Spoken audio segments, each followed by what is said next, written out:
Very good. Thank you, sir. Welcome, everyone, to the December 1st Select Board meeting. At this time, I would make a motion to move. Roll call. Oh, I'm sorry. Roll call. Samaco present. Capiello here. Hardikoff here. At this time, I would make a motion to enter a non-public session beginning at 5:30 for purpose of legal. Do I have a second? Second. I have a second. Roll call vote on entering non-public. Samaco, aye. Capiello, aye. And Hardikoff, aye. The motion carries. Thank you.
I'd make a motion at this time to exit non-public.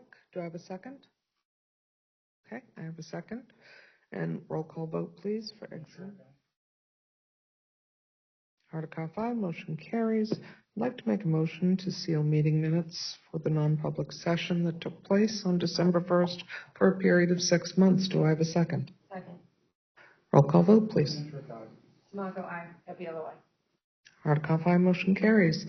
At this time, I'd like to take a 5-minute bio break before we enter our regular public select board meeting.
Thank you.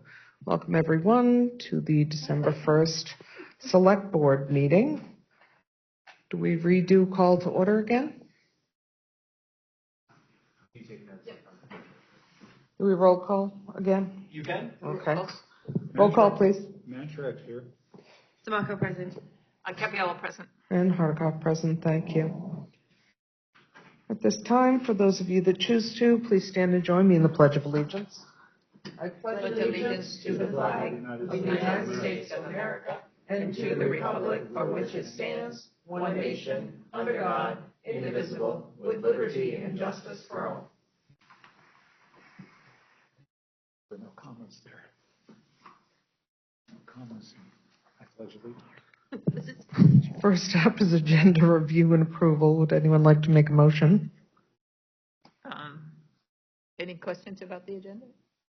I move that we approve the agenda as written. Do I have a second? I'll second. Thank you. Roll call, please. Mantrek, aye. Samaco, aye. Capiello, aye. Hardikoff, aye. Motion carries. Thank you. This time we'll open up the first of two public comments. Public comments are limited to 3 minutes per person, 15 minutes total. Is there anyone online that wishes to speak? And if you would, please mouse over your computer screen, click on the hand icon, you'll be recognized. Seeing as there's no one online, is there anyone in-house that would like to be recognized? Seeing as none, I will close the first public comment and move on to our public hearing. Is there anyone here from the school board? Anyone online from the school board that wishes to speak? Seeing as none, we will move on to Advisory Budget Committee. Yes, thank you. I have a welcome to the chair to the table if you'd like, and other members if they're not. Okay, available for questions. So what we have, the Advisory Budget Committee had a couple-hour meeting to wrap up the budget development process for the 2026 budget and warrant, and that process resulted in a final recommendation and proposal for the Select Board's consideration.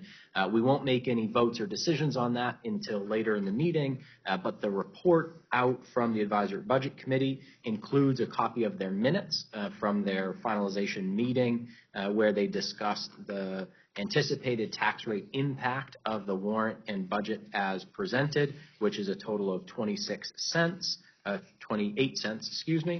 over the current tax rate. The group also discussed the results of the total compensation study for the purposes of finalizing the operating budget proposal. The group finalized their review of the operating budget, which includes, as it stands right now, a $463,000 increase, or 4.69% above the current operating budget. And the warrant articles reviewed included just a couple of minor changes as a result of the process that are removing the need for the dam repair, engineering, and replacement capital reserve contribution because we will have surplus funds after the Swains Lake Dam project is completed, moving the Parks and Recreation capital reserve contribution into the operating budget because the group felt those are operating in nature, and a couple of other minor modifications, all recorded in the minutes from that meeting. Also in the printed packet and available for attached to the town administrator report for the electronic materials are updated summary documents for where the budget stands as it is right now, including the total overall budget, which shows an increase from just under 9.9 million to 10.35 million, which is that 4.69%.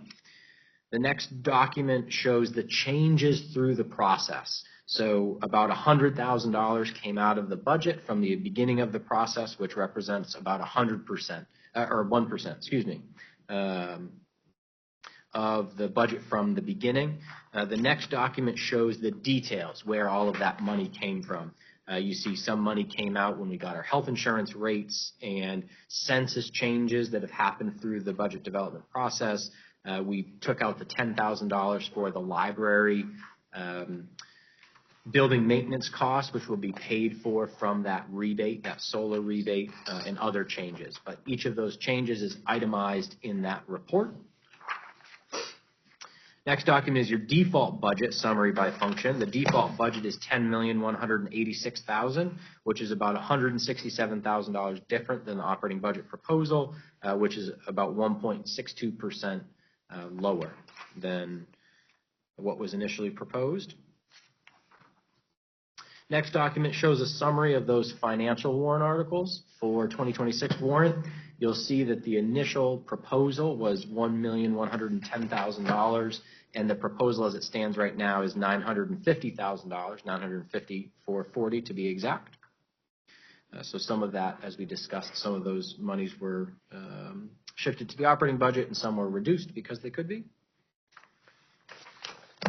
Next two documents relate to the unassigned fund balance. So the town has set a policy to target for unassigned fund balance 12.5% of the regular general fund operating expenditures. So we track this very closely.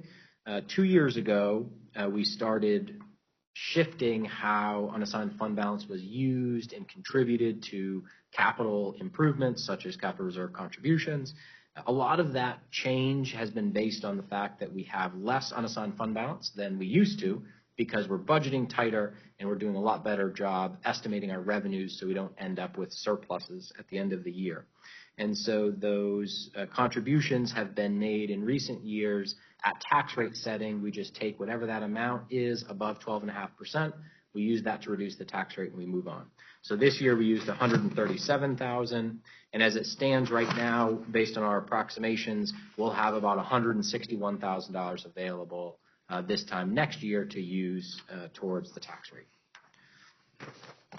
There's also a document in here showing our revenue estimation for next year, just over $4.7 million. That's our non-property tax revenue.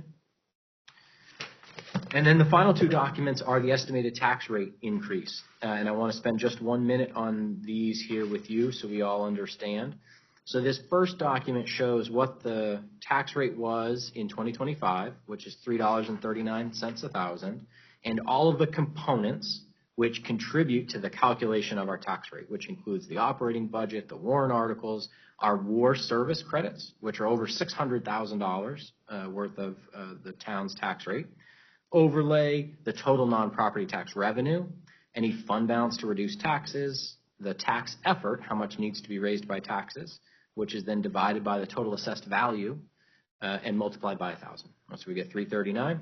So when we do that same math with our projections for 2026, that's where we get a projected property tax rate for the municipality of $3.67, which is 28 cents higher than what it is right now.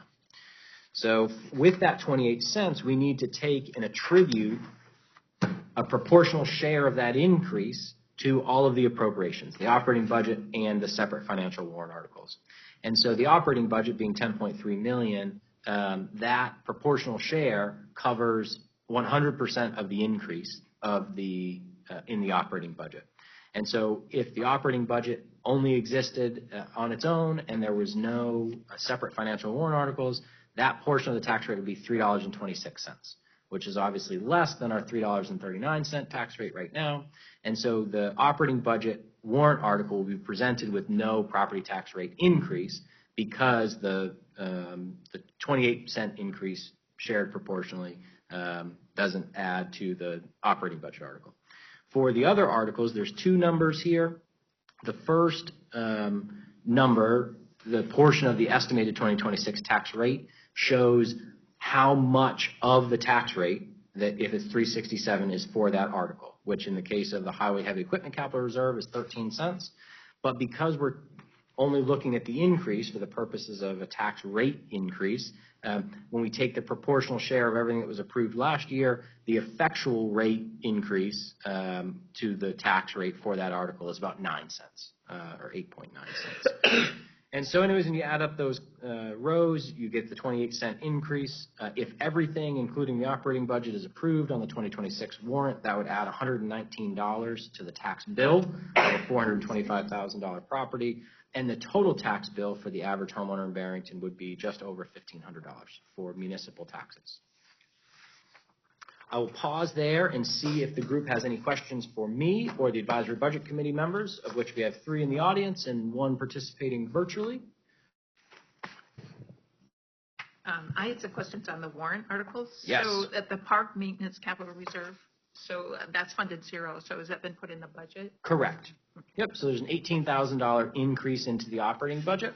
And the Parks and Recreation Director has created an updated plan which shows how they can shuffle and resequence those maintenance activities to keep a stable expenditure year over year.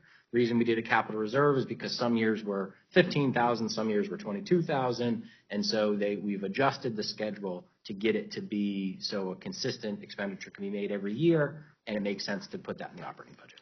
So I'm confused about the library. I thought when the library was here, assuming that the library project was closed and some other rebates, that they were not going to propose any technology cost warrant articles till 2029. What the select board supported at that meeting was taking and making a contingent set of warrant articles. One, to close the library community center capital reserve, which has about $28,000 in it right now. And then contingent on approval of that, taking $15,000 and adding it to the library technology capital reserve, which then funds their technology plan through 2029. So these actions can only be taken by town meeting. And so we'll have those two warrant articles as contingent warrant articles on the warrant as proposed. And so we can't just take the money and put it in the account. Town meeting has to do that. But that will be the last one until 2029 is what they're estimating. And I had one budget question for you. So I think I saw the line item for legal was 30,000. Yes. Sounds low. How do you get a? That's what we spend. Really? Yep. It was 50,000 when I started, and we've never spent more than 30. Awesome. Yep. So Good man. I missed that meeting, but did we have did Jessica talk about the new construction changing that maintenance schedule? No, so the building maintenance will still be a general government building expense. So the new construction at the community center, the maintenance requirements of that facility are accounted for in the general government buildings budget. Okay. Good question. Sorry. Of course. Any closing comments or thoughts from the Advisory Budget Committee? A tremendous amount of work per usual. I think this is a group that, as you can see, likes to be in the background doing the good work on behalf of the town. And the number of hours and effort spent reviewing every line out of the budget can't be overlooked. I know that's a process that the Select Board has supported the transition over the years. And we have a tremendous group of people that have volunteered their time to do that. And I feel very fortunate to have had their support through the process. So thank you. Do you need a vote at this time? We'll vote later. Okay. Thank you all very much for your hard work. I think that it's important that our residents know that there are a group of residents reviewing line item by line item by line item all of what is being spent in order for the town to function. So thank you for doing all of that work. Okay, next up, acceptance of a town hall IRS solar project rebate. Because these are public hearings, must we open up public comment for each of them? Yes. Okay, so at this time, if you are online and would like to speak in reference to the acceptance of a town hall IRS solar project rebate in the amount of $31,211.71, please mouse over your screen and click on the hand icon. You'll be recognized. Seeing as that has not occurred, I'll go in-house. Would anyone like to speak for or against the acceptance of a town hall IRS solar project rebate? We have one for it. Very good. Okay, so I will close public comment. Anyone on the board, questions, comments, or concerns before a motion is made? Would anyone like to make a motion? I move to accept the Town Hall IRS solar project rebate to the tune of $31,211.71. Second. Okay. Roll call, please. Manshrick, aye. Samaco, aye. Capello, aye. Hardikoff, aye. Motion carries. Thank you. Next, I will open up a public hearing for public comment on acceptance of a library state solar project rebate in the amount of $10,000. If you are online and wish to speak, please mouse over your screen and click on the hand icon.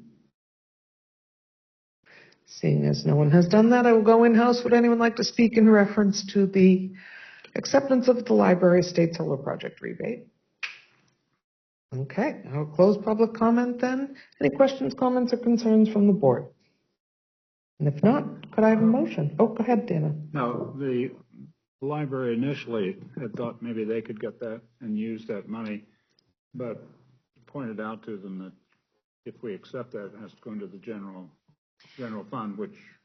This process, the plan for these $10,000 that we discussed at the last meeting was to accept as unanticipated revenue these $10,000 and allow them to be used towards 2026 operating budget expenditures for the library, which allowed us to pull $10,000 out, pull that increase out. So to accomplish the library trustees' priority and also directly benefits the taxpayers by reducing the operating budget proposal by $10,000. So I think that's a win-win. So that's the plan for these dollars. Idea. Any other questions, comments, or concerns? If not, would someone like to make a motion? Sure. I move we accept and expend the library state solar rebate in the amount of $10,000. Second. A second roll call, please. Samaco, aye. You're over here. Mr. Mantrek, could I just get you to acknowledge that again? Yes, I mantrickled that up. Aye on that. Okay. Good. Capiello, aye. Oh. You're all extremely efficient tonight, but Make sure that Alex gets in. there you go. And Hardikoff, I would say that the motion carries. Thank you all. Go ahead to speak again. So you approved the consent agenda as it occurred. Would someone like to make a motion to approve it as presented? Would you like to go ahead, Dana? I move to accept the consent agenda as presented, noting that we're accepting some more rebate money, which is a good thing. Yes. I'll second that motion. Thank you. Could I, any questions, comments, or concerns before we move to roll call? Okay, please. Handshake, aye. Samaco, aye. Capiello, aye. Hardikoff, aye. The motion carries. Thank you all. Next before you.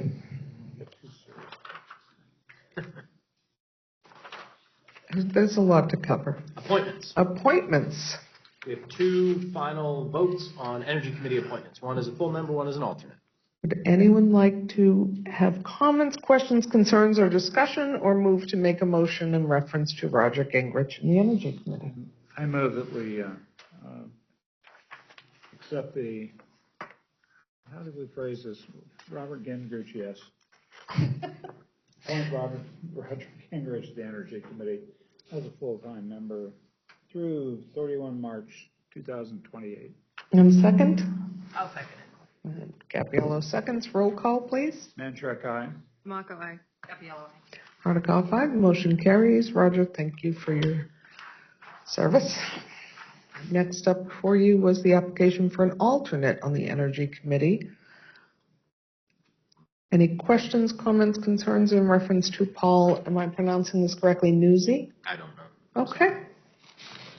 No questions, comments, or concerns? Could I have a motion, please? I'll make a motion to appoint Paul Newsy to the Energy Committee as an alternate member through March 31st, 2027. And a second? I'll second. Thank you. Roll call vote, please. Mantrek, aye. Samaco, aye. Capiello, aye. Hardikoff, aye. The motion carries.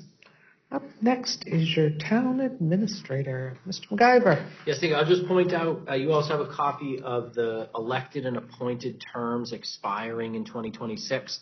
So this is the basis for those positions which will be on the ballot, and then those appointments which we usually visit the first couple of meetings following town meeting, that we have reappointments of members, with the exception of the treasurer, who needs to be reappointed prior to town meeting. So stay tuned for that. December work anniversaries. Dana Martell, the town hall custodian, has worked for the town for 13 years. Brian Dodier, a very skilled equipment operator in the highway department, now public works department, has worked for the town for 12 years. And Rebecca Nelson, who's currently our deputy tax collector and accounts payable clerk, has worked for the town for 6 years. Wow. Appreciate those employees. I'll also remind you all that the Barrington Middle School is holding their first ever Civics Open House on Wednesday night, this Wednesday night, December 3rd from 6 to 7 p.m. And all the select board members have been invited to attend. I will be there, and the students will be displaying their civic-related information boards that they've made. And we do plan to have some of those on display at the town hall. Great. Unfortunately, I can't attend, but Is there anybody else who can attend? I'm going to attend. Provided I can get out, I have a flight out of here at 6 a.m. on Wednesday morning. so Okay. Unfortunately, no. I'm just going to ask, can we have name badges? Name badge, That'd yes. be awesome. Thank you. Sorry about that. Okay. What else do you have to share with us? Old That's all. business? Oh, okay. Well, that's all I have under staff report. Very Then we good. can move to old business if our municipal office. Oh, I'm sorry, Tiffany, you're on, please, ma'am. All good. Real quick, 2 poll petitions, 2 oaths of office, and meeting minutes for DocuSign on Thursday. Okay, thank you. Old business. Yes, waste disposal, request for proposals review. So I will give you the Reader's Digest version, which is we received some very positive news, especially based on the fact that we only received one proposal. So you'll remember we cast a very wide net. We asked for anybody far and wide if they were interested in submitting waste transportation services for us, to include curbside pickup or hauling from the transfer station and kind of a few options in between. And so interestingly, nobody submitted for curbside pickup. Now we're following the process after an advertisement of an RFP to reach out to outfits and ask. The preliminary information is at 50 square miles with all of the private roads and varying levels of maintenance. The number is so high that it's not even worth offering. And so that's interesting information for us to consider, but I think valuable for those residents who have asked, hey, what would it take to do curbside pickup? The short answer is we asked and nobody even put in for it. So that's what it would take. It would take a miracle. So the numbers that we did receive, not surprisingly, were from Waste Management, where we are under contract right now. And the numbers that they offered for hauling fees were much lower than we anticipated based on the information they presented back when we were looking for a contract extension. So we became very worried when Waste Management asked for an off-cycle rate increase during COVID, and we asked to have a contract extension reviewed, you'll remember. And they came back and they were increasing our hauling fees to over $300 in the first year, and by the end of the contract 2027, they were going to be almost $500 a haul to go from the transfer station to turnkey. And so we obviously were very worried. We established the transfer station revolving fund to start setting money aside. And so the information we got in this proposal shows a hauling fee of $240 with a 5% increase over each contract year and a fuel surcharge. So what this information means in terms of our decision making is that the pressure's off. So the only outfit that we would consider a long-term contract with is Waste Management. They're the only outfit that has put in for it. Now we have the opportunity, if we wanted to take a long-term contract to town meeting, we can do that in 2027. The contract expires at the end of 2026, but Waste Management, if we're sponsoring an article for a long-term contract, that we could come to an agreement on them for 3 months to let town meeting decide. And so that will give us time to talk to Waste Management about some of the questions and concerns the Transfer Station Recycling Center Review Committee had, and further review what this contract might look like and look at other options. And so no decision is required. I'm not asking for anything on town meeting 2026 warrant, and happy to take any questions if you have any, but that's the update. Dan has something? So I can get into my later report earlier, but I think they asked for a 3-year contract. We might be able to get 5. It's unlikely we'd ever get another 7-year contract. I don't think that's something, but we might negotiate for a 5-year contract. Their proposal initially was a 3-year contract, which was kind of FYI. So starting point for discussions. So I will keep you posted, but like I said, the pressure's off and we have some breathing room. We have the Transfer Station Recycling Center revolving fund with some money available, and that money will grow over the next couple of years. So we're in a good position. And we think it's still a good idea to go ahead with fees for the transfer station. Yes. Yep. It's a good question. Oh, sorry. Please, Mr. Mantra. No, I'll talk about that in a few minutes, but that's okay. Okay. Moving on to the total compensation study report and recommendations. So brief primer, the 2025 budget development process, the advisory budget committee and select board came to the conclusion that it would be a worthwhile endeavor to study Barrington's total rewards, both the wages and the benefits that we provide to employees in exchange for the great work that they do for us on behalf of the residents. And so we have done this a couple of times in the past, and we advertised a request for proposals in March, and we selected in April Municipal Resources Incorporated to perform this objective review of wages and benefits. And so the comparable communities, which were identified by a total compensation study committee in the 2019 process, were used as a comparison, as the labor market comparison for our positions. They were surveyed, and the compensation study team also reviewed the job descriptions and position analysis questionnaires for our incumbent employees to monitor internal equity. And they summarized in great detail their findings in total compensation study report. It includes all of the data they received from the surveyed municipalities and the benefit survey data that they received. So at the highest level possible, what they found is on average our position classifications, minimum and maximum, for wages was below the market. And that was offset by the fact that our benefits, specifically our health benefit, was above the market. And so from a total reward standpoint, we were likely providing appropriate total compensation to employees. The challenge when you have a lopsided benefit, wage and benefit package like that, is that for those non-benefited positions, now you're offering wages that are below market. And if you have employees who are even full-time but don't need or want the health benefit, that's less of a value. And so we're not generally able to attract and retain as a diverse workforce as we would prefer. And so the consultant team made a series of recommendations to bring those total compensation study components into balance and still in line with what the labor market's providing.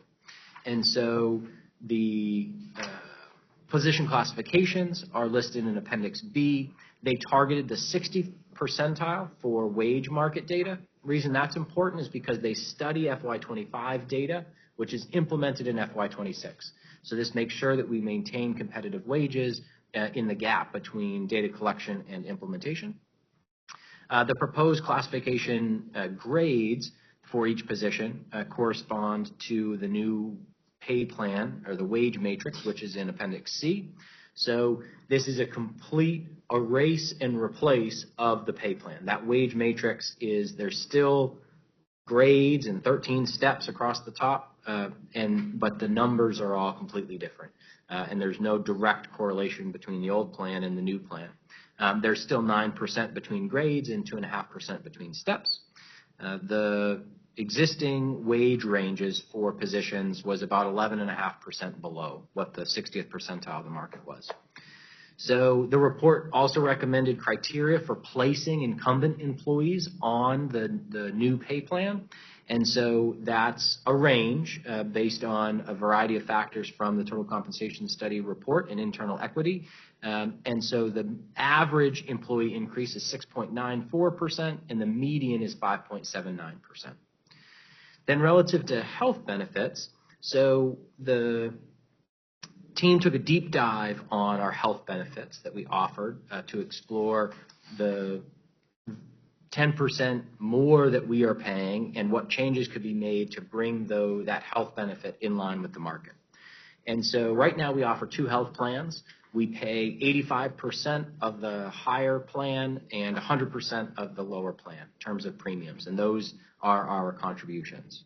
What they found is that higher plan that we offer is a better plan than all of the labor market is offering as their top tier plan. It's called AB 10, and all of the other labor market communities studied offer the AB 20 plan, which is the preferred plan by Health Trust in this area of plan options. And so the first recommendation was that we eliminate our AB 10 plan and replace it with the AB 20 plan. Now, Health Trust as an organization has incentivized this change by keeping the benefit levels the same. The difference in the 10 and 20 is the amount of the copay. So instead of having a $10 copay, you have a $20 copay for regular office visits. But they also incentivize the switch by offering unlimited chiropractor and acupuncture visits for this plan, which isn't available with the AB 10 plan. So anyways, that would replace the AB 10 plan with the AB 20 plan.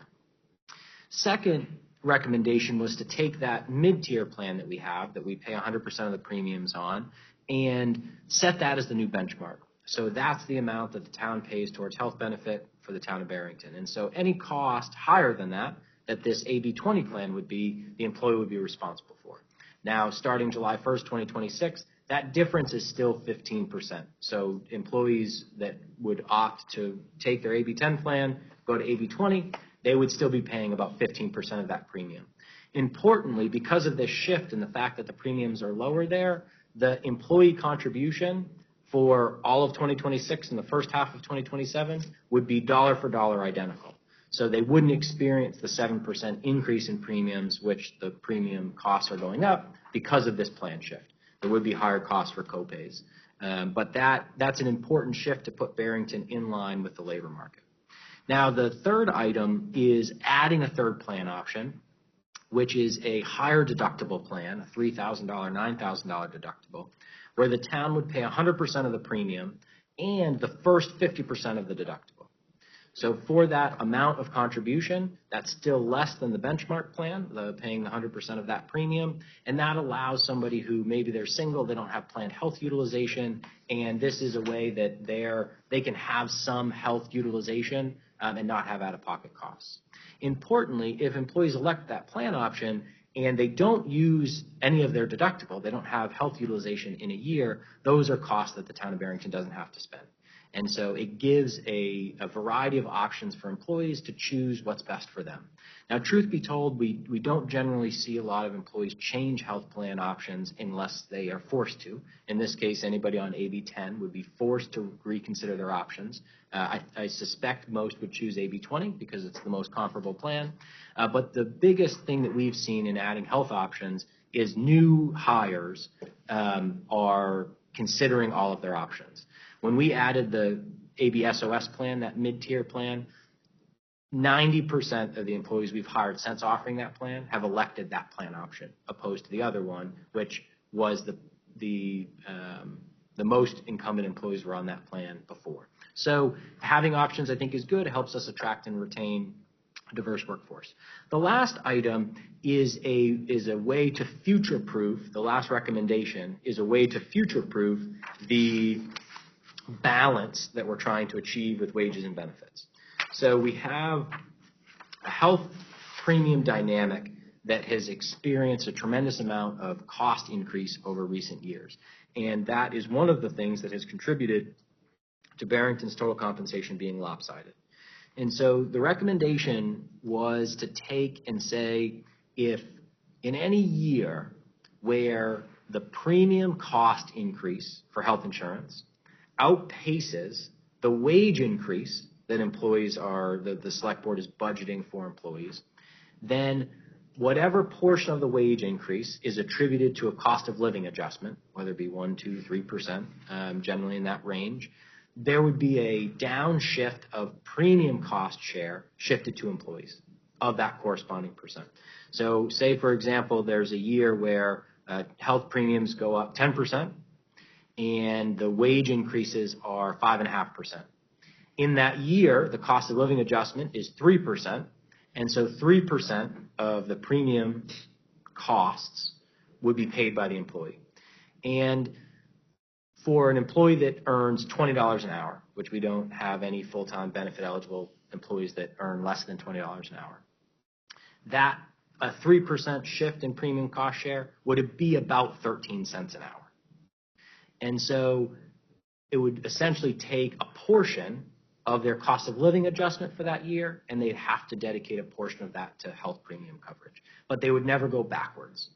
So it's a way to future-proof this balance in a way that doesn't make any changes now, but in future years, it gives the select board a plan to take and shift a portion of that as appropriate and if appropriate in those years.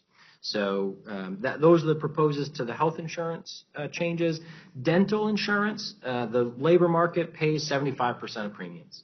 We pay 50%. And so the proposal and recommendation is to pay 75% of the dental premiums. So the 2026 budget impact. Fortunately, the proposal, we knew from the beginning that the police union contract was up, and those cost items would be a separate warrant article. And so, we knew that there would be a separate cost item warrant article for the police union. Going into the budget development process, we put some money in the budget for wage increases, pending the results of the total compensation study. Fortunately, that approximation was pretty accurate with the costs of the implementation of the total compensation study. And it's important to reflect that some of these recommendations have a cost increase and some of these recommendations have a cost decrease. And so the net of those is what we're trying to budget for. And so the impact on the operating budget as proposed is a $20,700 decrease from the initial proposal. One thing that also does is we've taken these recommendations. We are under contract right now through 2027 with the Highway and Transfer Station Union. And so they're under contract under the terms negotiated in that collective bargaining agreement. As we've done in the past, and one of the items I'm asking the select board to consider tonight is taking this package and offering it to the union members in the Highway and Transfer Station Union as a package deal and basically amend that contract under these terms. I've also asked that they consider extending the term of the contract to sync up with the police union so that we can negotiate those in the same years and we don't end up in this off-cycle situation. So they're considering that now. I'll ask the select board to approve this proposal to them as a collective bargaining agreement, a sidebar essentially, and they'll consider that. They'll continue to consider that. So that cost item article would be just over $22,000.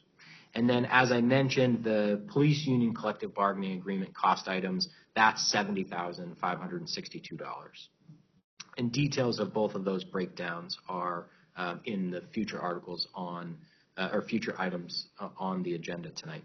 So this is that's the conclusion of the recommendations of the total compensation study. I'll point out that this entire report is available electronically, available for employees, available for residents. I pride the select board in taking an objective, data-driven approach to making these decisions. It's not one driven by feelings and emotions as it is in a lot of communities, which is challenging both for board members and community members and employees. So I think we've built a really positive culture in Barrington to take this type of approach. I'll also point out that for non-union incumbent employees, what we will be doing with the support of the select board is we'll be taking and preparing individualized reports for employees that show what changes recommended by the total compensation study and proposed in the operating budget, what that would look like for them, not just their individual wages, but also any benefit changes and the dollar amount of that. We'll include in that report the total rewards summary for the prior year. We've done that every year for the last 4 years now. It's a really effective way to show employees the true cost of their total compensation. And so the other important thing that we highlight in those letters is what the new maximum for their position is. And so showing and demonstrating that room for growth in their job role in Barrington if they choose to stick around. And that's obviously a very valuable retention tool. So happy to answer any questions. And if and when you're ready, I'd be looking for a vote to adopt the recommendations of the study and implement. Questions, comments, concerns? I didn't check it individually, but does anyone decrease their pay? No. Yeah. No, one of the recommendations for the incumbents was that each incumbent experience a minimum of a 3% increase, reflective of the cost of living over the last year. Now, in terms of the positions, position being a classification with a minimum and a maximum, not all minimums and maximums changed the same for each position. And that's to be expected with a process like this where you're resetting and you're saying what is the appropriate minimum and maximum for all of these positions. So some brackets of minimum and maximum moved more than others. None of the minimums and maximums went down for a position, and none of the incumbents. And the data didn't support that any of them go down or that any of the incumbents go down. So in cases, and talking with the compensation study consultant team, in cases where employee classifications or incumbents are found to be higher than what the market's paying, what they generally recommend is a wage freeze for those employees, where they're frozen at a certain wage rate until they catch up with kind of where the market is. And Barrington actually did that prior to my time here. A couple of employees were promoted, I believe, and then their duties and responsibilities changed essentially back to what their old job role was, but they stayed at that wage rate. And then that became apparent to folks, and so they were frozen. Anyways. Any other questions, comments? We don't have, I didn't see any mention of that for this year. No, nope, none of that. Fixes a lot of compression issues. No, a lot of effort went into this, and it's important to retain people with institutional knowledge and find a way of balancing, making sure that we tell the town employees that they are appreciated through how they're compensated, but also balancing the impact on the taxpayers. And I think that's exactly what this does. Would anyone like to make a motion? I will defer to move that we adopt the total compensation study and implement the recommendations as presented. I'll second that. And a roll call vote, please. And Shrek, aye. Tamako, aye. Happy LI. And Hardikoff, aye. Healthcare costs have been kept low for this year. Thank you all. On behalf of the employees, thank you.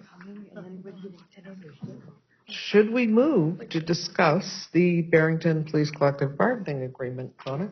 Yes, fast and efficient. So I have to say that it is an absolute pleasure to work with the Police Union Barrington and their representation.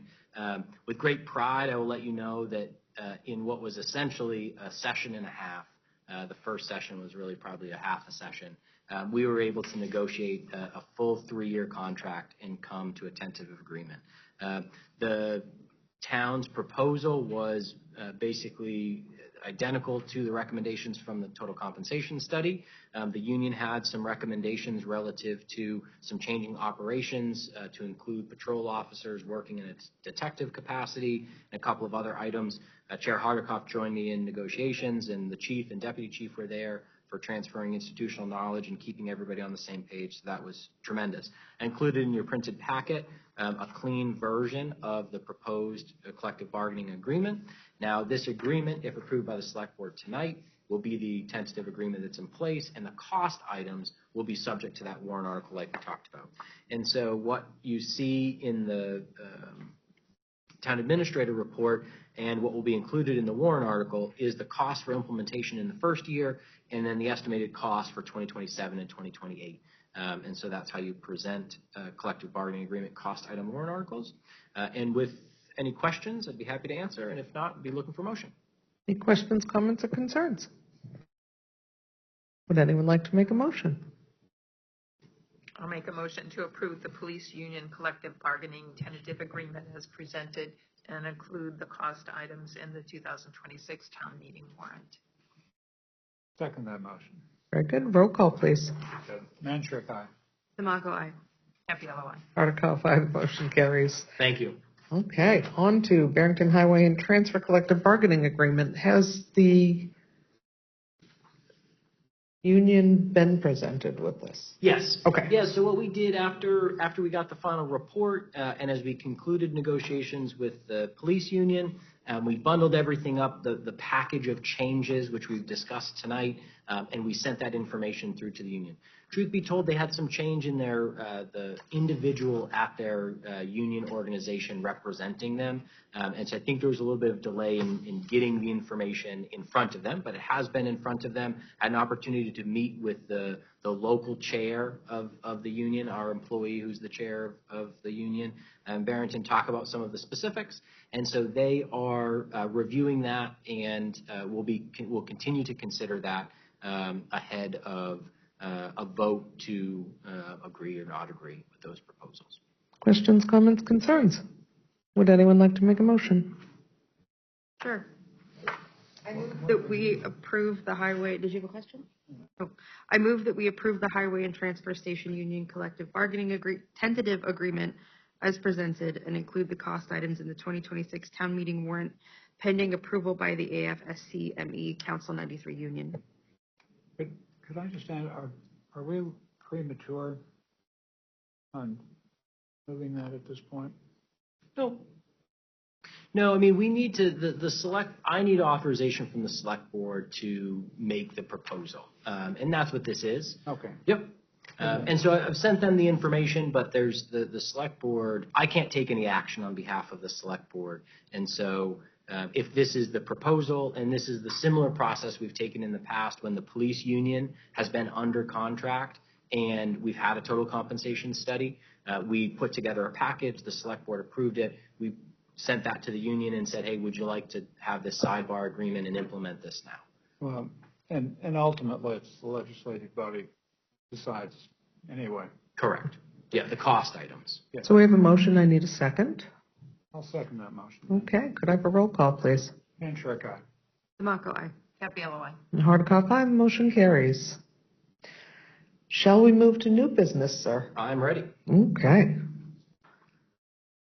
We have the finalization of the 2026 operating budget and proposed warrant for January 5th, 2026 public hearing.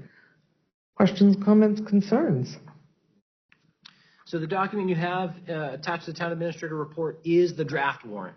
And I have to tell you, if the work that we all did was measured on a timeline of when things got done, this is the earliest we've ever had a finalized draft warrant proposal, the budget process. And that the teamwork that got us to this point is a direct reflection of where we are and how early we're there. The advisory budget committee members going back to the department heads preparing the proposal and the information, providing all of the details and information up front. So there were limited questions throughout the process. It's all available. Residents can see it online. And our work over the summer looking at some of these warrant articles and how we wanted to approach things like exemptions and credits and other items. And so this is, we are in a tremendous spot for preparation of the 2026 warrant. And if you're ready, I would ask you to consider finalizing the operating budget and warrant as reviewed by the Advisory Budget Committee. I'll move that. I move that we accept the advisory, I can't remember the wording ever, 2026 operating budget and warrant as reviewed and presented by the Advisory Budget Committee. A second, please. I'll second. Roll call, please. Handshake aye. Demaco, aye. Capello, aye. Hardikoff, aye. The motion carries. Thank you. And next up, given that we have finalized the 2026 operating budget and warrant as reviewed, would anyone like to make a motion to cancel the December 8th Select Board meeting? I'll make a motion to cancel the December 8th, 2025 Select Board meeting. Second? Second. Roll call vote, please. Handshake aye. Demaco, aye. Capello, aye. Hardikoff, aye. We're a very agreeable Select Board tonight. Motion carries. Report outs, please. Alexandra Smacco. So I was unable to attend the ZBA meeting this month because I was at the New Hampshire Municipal Association conference, but I do believe Madam Chair was present. I was not present, actually. okay. Your 3 seated members were present. So I do understand that 2 regular requests were passed and that there is a motion for rehearing that is subject to an upcoming site walk and further hearing later this month. Very good. I was under that same impression. And please, Joyce? Select Board meeting, the last Select Board meeting, there was a representative of the Stratford Regional Planning Commission there. They talked about collecting data at our Town Center Day, and they were interviewing the planning board members about similar kind of questions. What are your community's priorities? Do these priorities align with those of your neighboring cities and towns? What progress has your committee made towards these goals? So they're going to collect that data and come back and present that to us. We also looked at zoning amendments, kind of hashed around moving forward with some and not others. So there will be a second hearing. It was to be tomorrow night, but that's canceled due to the snowstorm, so it will be Wednesday night. And I actually had a question that's unrelated to planning board, but a request on the town website for our food pantry. There's an option it tells you how to make donations in goods, but it doesn't direct residents how they might make a cash donation, and I think that's an oversight. We do that. Yeah, and important to point out, the food pantry is unaffiliated with the town of Barrington. So we make information available to connect with that separate 501c3 nonprofit, but we will absolutely reach out to them and ask what the appropriate. That's right. I guess it wasn't on the website. It may be on the website. We do make information available on the website, their location and their hours and how to contact them. And so any financial transaction would be between a philanthropic person and the 501c3 nonprofit. Not the town of Barrington isn't in the middle of that, but we can certainly improve our information sharing. Great. I think in this time of food insecurity that we've all been made aware of over the last couple of months, that would be important information to have for end of year giving. Yeah. Anything else? Dan, you're on. Yeah, well, it's all been done. Okay. Everyone's reported for me, except we did talk about the costs of covering it at the transfer station, and we think that the bag sales will cover the cost of the whatever that fund is. And hauling and stuff. Oh, very good. Okay. Our vice, yeah. The budget won't have to be increased. Right. Okay. for Yeah, transfer. we'd asked the transfer station to cover the costs of the that fund, and we did. Okay. Very good. Vice Chair Scotia is absent. The Energy and Conservation Commission has not met since our last meeting, so I have nothing to report on that. I do, however, want to point out to any residents that on 12/12, which I think is a Friday, 5:30 to 7:30, there is Stuff a Cruiser at the elementary school. You can bring canned goods there for the food pantry and fill that cruiser to its brim, please, to help your neighbors. I will tell you, I don't recommend doing what I did and ordering a large amount of canned goods from Amazon. Many get dented as they come in. Go to the store and pick them up, please. And then also, if anyone would like to support families within the Barrington community, Barrington Women's Club handles toys and family wish lists. It's a very private situation and often involves the families that are part of the recipients of our food pantry. You can contact the Women's Club using their Facebook page and let them know that you'd like to adopt a family. It's a pretty rewarding experience. But above and beyond that, they also collect toys through our fire department. So unwrapped new toys can be donated there as long as our firefighters are not out at a fire. Other than that, nothing else to report. At this time, we'll open up the second portion of public comment. If you'd like to speak, please mouse over your computer screen, click on the hand icon.